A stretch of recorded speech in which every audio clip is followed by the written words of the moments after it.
Hello and welcome to episode 30 of the Clean Energy Show. I'm Brian Stockton. And I'm James Whittingham. 30 sounds like a big number, Brian. What do you think about that? It is a big number. It's huge, and I can see you today for the first time. You have your Seattle Kraken hat on, and it's fancy. It's people. If you went out in the public, which you don't, you'd be a good conversation starter. Well, I have a story about that, but yes, we have a different setup this week. We're actually recording video, so there will be a video version of this on YouTube, at least for the first half hour or something. But yes, this is a brave new world. I'm here in my bomb shelter.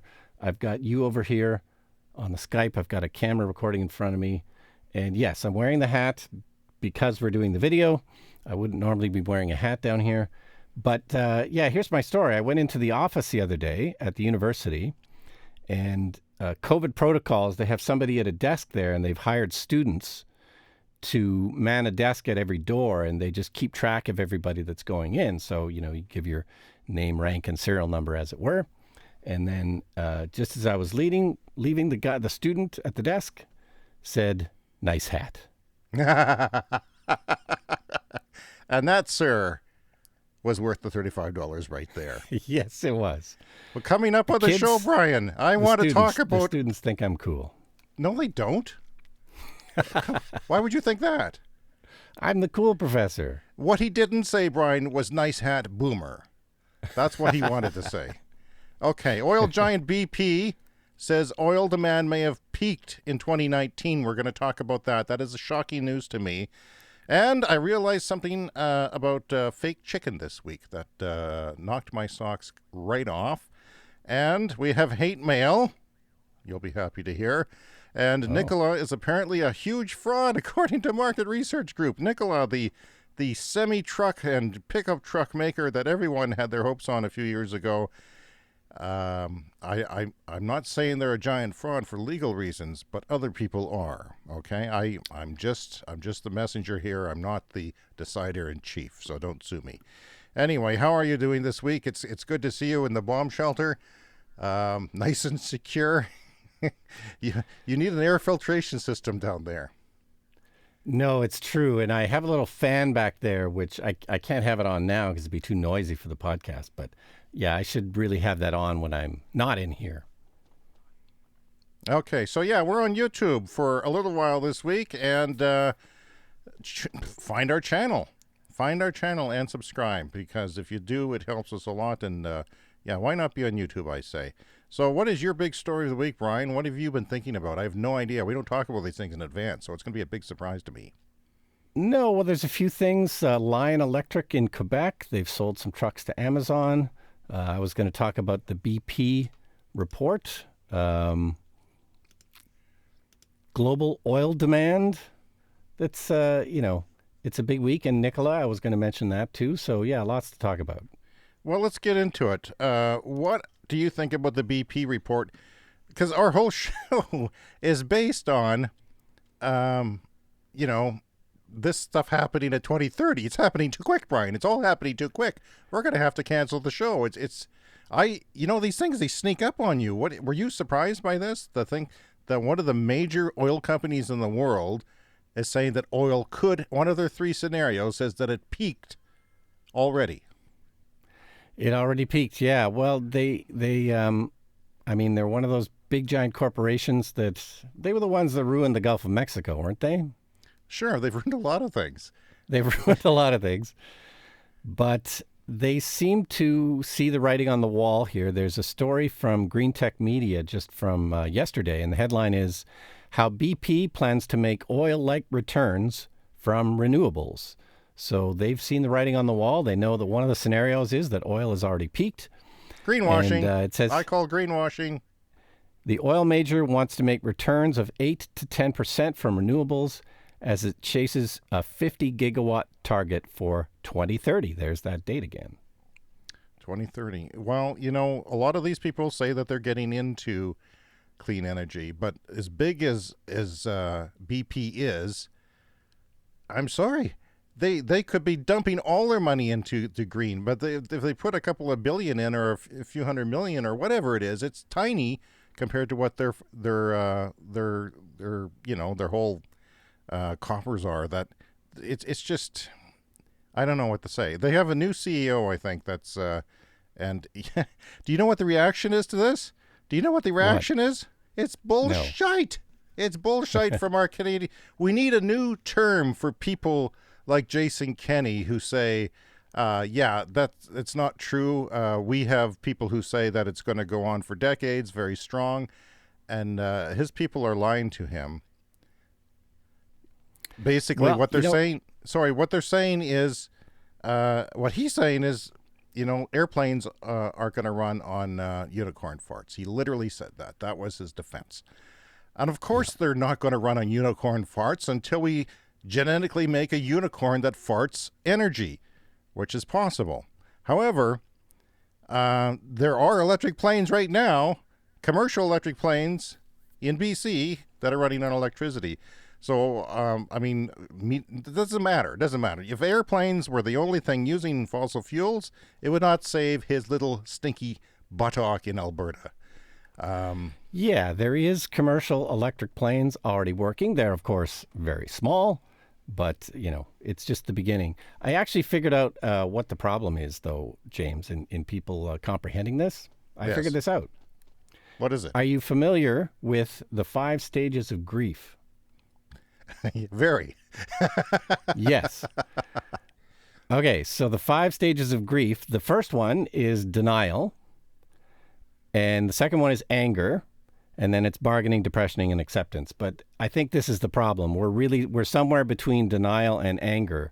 The oil industry is basically dying, or already dead in terms of BP's forecasts.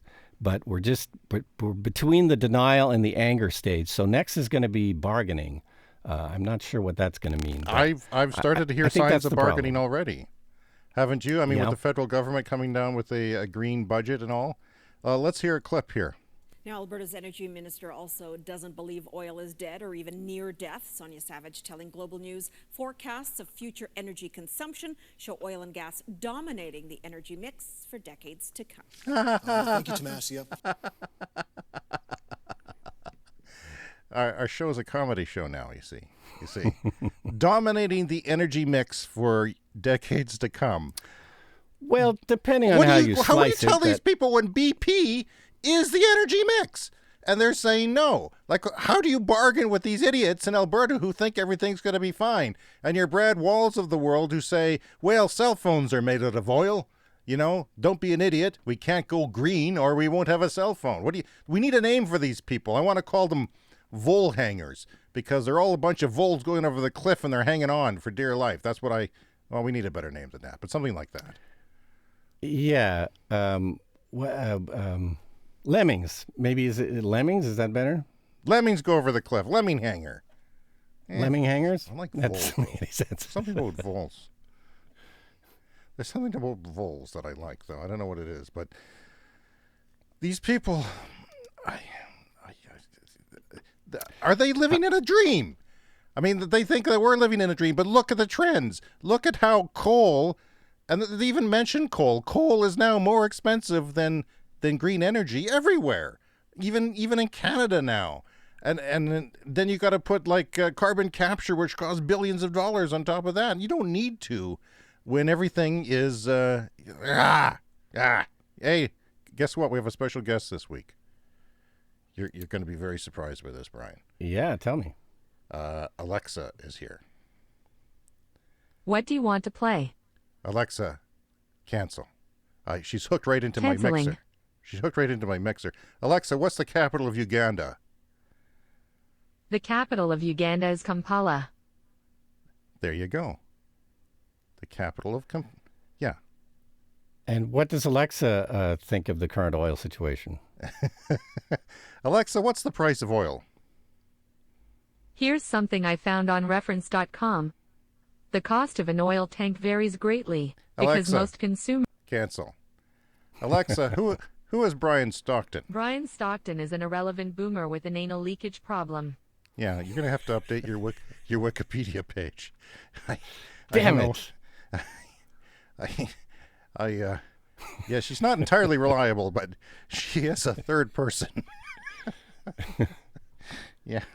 She's here. If we need any information, Brian, any fact, we can go on that. But she's not very bright. I've had her for a couple of years, and she hasn't gotten smarter. So I don't know. Where do you want to go with this, man? What do you think? Well, I don't know. I think we're done with BP. I mean, the writing's on the wall. The writing is on the wall, and I've lost faith in the world, because the problem here, Brian Stockton, is that if they don't know what's coming, you and me are screwed. Because if they're living in a fantasy land and thinking that this massive wave of green tech that is becoming cheaper than anything else, and will therefore economics will take over and it'll wipe out the marketplace, and plus government policy around the world, which BP cites. And you know what they also cited? They also cited people from the pandemic will permanently work from home. Did you hear that part? I know I missed that, but it makes sense. We're going to definitely shift to more of that for sure. Okay. Well, Nikola has become a giant fraud. And you see, there was a research company, right, that did a report on them and found out that one of the things was they never had a working truck. So they had this picture of a video of their truck, their hydrogen-powered battery electric truck, rolling down a highway years ago.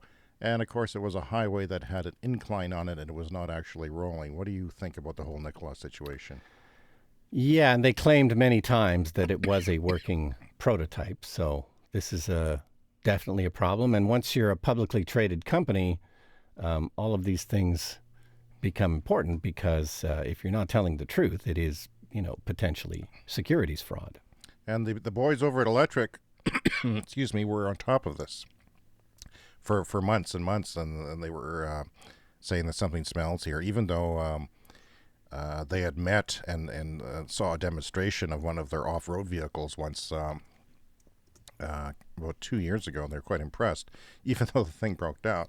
But it's disappointing, and the stock is going up. How do you explain that, Brian Stockton? I'll tell you how I explain it. I'll explain it right now. It's because of the frenzy over Tesla, the retail frenzy, the retail stock investors like yourself who have gone in. Well, everyone else has jumped in after you, and you're a wealthy man now. But they all are saying, well, we need a piece of this pie too. We need to get on the clean energy gravy train and get rich. But their stock has gone up after this fraud revelation. What do you make of that? Yeah, there was a bit of a dip, but yeah, it's up 4% so far today. So it's a little bizarre. I don't quite get it. Well, people are stupid. This is a problem that you and I face every day with our show, and our listeners face every day, because our listeners are smart, unlike, people who don't listen to our show. Thank you for listening to our show, by the way. And we'd like to hear from you. Twitter is Clean Energy Pod. Get on the Twitter. Contact us. Tweet us. Send us links, the things that you're interested in. And Brian, I actually do have some feedback this week, if you don't mind. Of course, we're only 6 days away from Battery Day. Did you know that? Battery Day at Tesla. And you hold a position that nothing is going to happen on Battery Day. Here's Jim Cramer. If he does not show something that indicates that he's got a battery that is game-changing, then we're going to suffer for the same overhang that we had when Tesla was supposed to be out of the S&P 500. So you better hope for something big if you're buying it for Battery Day. Well, I'm not buying it for Battery Day, but I do think it'll go up. Do you? I don't know. I feel like a lot of that is already built into the price, so I still think it might drop a bit after Battery Day. But there was actually some late breaking news from Electrek. They have somebody sent them photos of the new Tesla Roadrunner battery cells. So that was maybe have they the breaking confirmed news. that that's the Tesla Roadrunner? Yes, the Electrek says they confirmed it, and it's a bigger battery. It's more like a D-cell sized, or bigger than D-cell. So it's a different form factor, and it's a larger battery. So, yeah, nice little scoop there from Electrek. They think that is huge, Brian. Mm-hmm. I mean, literally and figuratively, because it's like going, it's not, the cells in a car are not AA, they're bigger than that. But imagine going from a AA battery to a D cell battery for a flashlight, a big fat flashlight. Here's what Electrek said on Friday on their podcast. I wouldn't want to be short during battery day. That's my impression right now. Yeah, it does sound like there's going to be some monumental changes or monumental announcements. Yeah, and Elon tweeted today that he's going to have many exciting things to be unveiled the battery day. So it's very likely now it's not just going to be about the batteries. It's going to be what the battery is going to enable. So not just about the batteries, but what the batteries enable. But this cell thing is huge because it makes it a lot cheaper to have a form factor that fat. They must have changed. It's obvious they've changed the chemistry to allow that. And the cooling, you have to have less cooling and heating elements in there. So it all makes it cheaper, which is what we're all looking for. We're looking to make electric cars cheaper and available to the masses. Yeah, and if the cells are just bigger, then it's kind of like, one of the new cells equals 3 of the old ones. So it's definitely, if that's what they're doing, a cost savings thing. But I've always thought, like, the interesting thing about batteries, and like, Tesla has cars on the road already that are great, like great performance and great range. It's kind of like the technology is already good enough. They actually don't even have to improve it. It's just we need to make more of them. So, I keep saying it's more about scaling up production, which is, of course, another thing they're going to announce at Battery Day. So it's going to be a massive scale up of production with a bigger, more efficient battery. It's going to be a big deal. Well, gas prices, oil prices possibly peaking in 2019, a breakthrough battery technology possibly here that is going to make a difference. If it makes any difference at all, it's bound to make a difference on price. I think we can agree on that, right? Yeah, and that's one of the factors. Again, it's like the batteries are almost cheap enough, so they just need to bring them down a little bit, and then it's comparable with the prices people will pay for gasoline cars. We're almost there. This is where the energy storage part of the mix comes in, too, because solar can be used 24 hours a day. Wind can be used on calm days. When the batteries get cheap, it's not just about electric cars. It's about the whole damn kit and caboodle.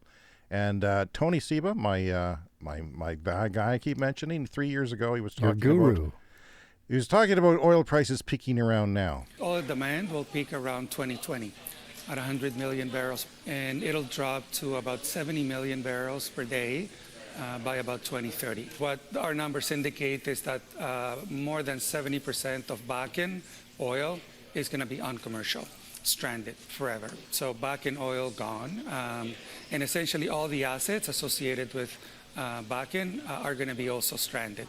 So the pipelines, the refineries, and so on, which is going to engender its own vicious cycle. See, that we're the Bakken. You, me, we're the Bakken. The Bakken's here in Saskatchewan and North Dakota at its toast, and it's not the most expensive. It's not the oil sands.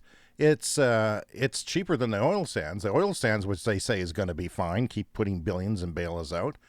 Oh my God, we're screwed. And people are going to be, a week from today, there's a federal budget in Canada that's going to partially address a rebound from COVID by having some green things in the mix, and our premier is begging the prime minister to don't forget about us and the oil industry because it's important. Honestly, it is, and you're living on fairy dust farts if you believe anything else, Brian.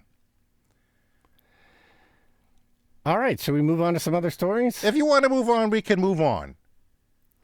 I don't feel like moving on. I feel like we're screwed, and we should stay here all day talking about how stupid I'm this is. concerned about your blood pressure, James. And there you go. I also, in addition to having Alexa here, I have a blood pressure monitor, which I can go on halfway through the show, and we can check it as we go. We should have that on the whole time. Yes, and it should be right on the screen on the YouTube channel in the corner. Okay, go ahead, Brian. So Amazon to buy 10 electric trucks from Lion Electric. Now, that's kind of a small order, but this is a Quebec company known for making things like electric school buses. So, I just wanted to mention that. It's nice that a Canadian company is getting in on the action as Amazon attempts to go carbon neutral with really everything in their operations, but focusing on things like delivery vans. So, interesting development from Quebec. How do you think the Canadian economy should diversify to address the fact that we're not going to get revenue from oil as much and stuff like that? Should we be funding bus companies and auto manufacturing? Is it realistic to think that we could manufacture EVs? Because a lot of France is trying to do that, and I'm not sure they can just say we're going to do that and it'll happen. Yeah, well, Canada's never had a great history of making cars. I mean, I've always wanted a Bricklin. You remember the Bricklin? No. The Bricklin was Canada's sports car that came out in the 70s. And it looked a bit like a DeLorean. It wasn't, stainless steel like that. But, we don't have a huge history of making cars. The Bricklin was a really fun-looking car, but ended up soaking, I think it was New Brunswick where it was made, and they ended up soaking up a lot of government money and going bankrupt. Going bankrupt, you say? That's very unpleasant. Very unpleasant indeed. Well, I hope that we can. I mean, there's lithium mining, which we could, that's possibly even going on in Saskatchewan. Maybe they could put some money into that, because there's going to be a lot of demand for lithium. And what else? Copper, magnesium. Yeah, nickel. There's cobalt. Reports of Tesla signing a deal with a company in BC to mine low carbon nickel, because nickel's another thing we're going to need lots of that for batteries. So, and if we can get that from clean sources, BC has mostly hydroelectric power. So there's a mining company in BC that says that they can mine nickel with very low carbon. So things like that are probably huge opportunities. Well, let's get to the hate mail, shall we? We have some feedback this week, and somebody on the YouTube, where we have 8,700 views of my review of the NCM bicycle. We also have a little clip of me starting my 2013 Nissan Leaf in minus 40-degree temperatures. And we have a person here, I won't mention his name, says, "You make it sound like EV is superior over the gas model. But if you applied the same parameters to a gas model, it would smoke that EV." Literally. "You can plug the gas model in also and is ready to go and be warm, and you do not lose 50% of your range due to the cold." Now, I told this mindless weasel that 25% of the range is lost in a gas car. And, of course, if you plugged in your car, it does not warm up. It just warms up the engine. It still takes time in minus 40 to warm up, as you and I both know. And also, they don't run as well in cold weather. When it's minus 40, the air needs air to mix with gas to make an explosion, and that doesn't all work terribly perfectly in minus 40. And then your transmission is cold, and there's no transmission in an electric car. There's no any of that stuff. You get into an electric car, it's preheated. You put the pedal to the metal, and you go like a rocket. And he's wrong. Okay, Brian Stockton, a poll we had on Twitter. Unless you want to add something to the troll on YouTube. No, I was just going to say, one time it was about minus 40, and I went to start my gas car to warm it up, and the best thing you can do with a gas car is turn it on and turn on the electric seats, like if you can get the electric heated seats going. But one time it was so cold, my electric seats wouldn't even turn on. I would hit the button and it would just turn off again, hit the button and turn it off again. No, not going to do it. Oh, my God. Yeah. Okay, so we had a poll, Brian Stockton. Should Brian Stockton wear his Seattle Kraken hat on your next YouTube show? 83% of our listeners said yes, and you are wearing your hat. I'm wearing it, yes. Had they but only said because no, that would you have student worn said it looked cool. You see, he's just. I don't believe the student, Brian. I don't believe him. Okay. We have only a couple minutes here left on the YouTube, but I should say that I said that if I could buy stock in Wexit, I would, because things are going to get very bad. Yeah, so other people have said tough times may require support from the outside of the region and pesky things like an actual currency, etc. So he thinks that Wexes is not going to happen. But yeah, there's going to be a lot of talk about it. It's going to get big, and as long as the politicians keep calling the green wave unicorn farts, then it's just they're doomed. There's going to be a lot of unrest and disenchantment in Western Canada. Michael says, I attended a Zoom conference where the engineer claimed that geothermal can take care of 60% of Saskatchewan's energy needs, combined solar, hydro, and wind, and I think you've got her cased. And I happen to really agree with that because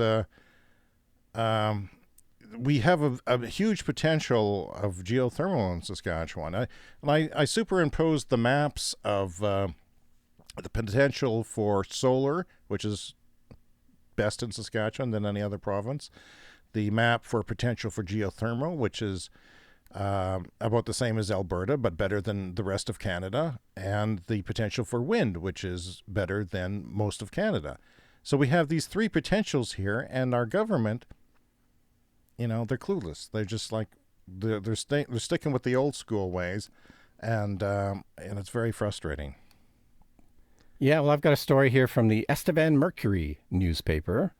Canada's first geothermal production and injection well test exceeds expectations. So the first 20 megawatt facility is in the design phase. I think, the test one, it's currently, I don't know. It's a long story here, but we have this one geothermal well.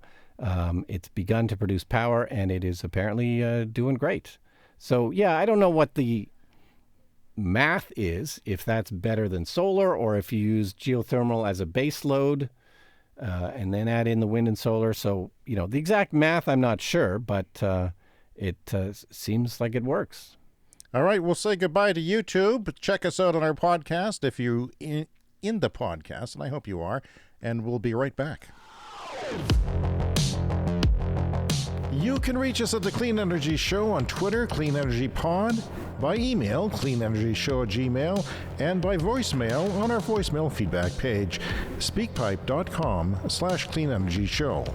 Please check out our YouTube channel for videos of this show, episode archives, and special content. And, don't forget to subscribe, or we will find you. We know where all of you are.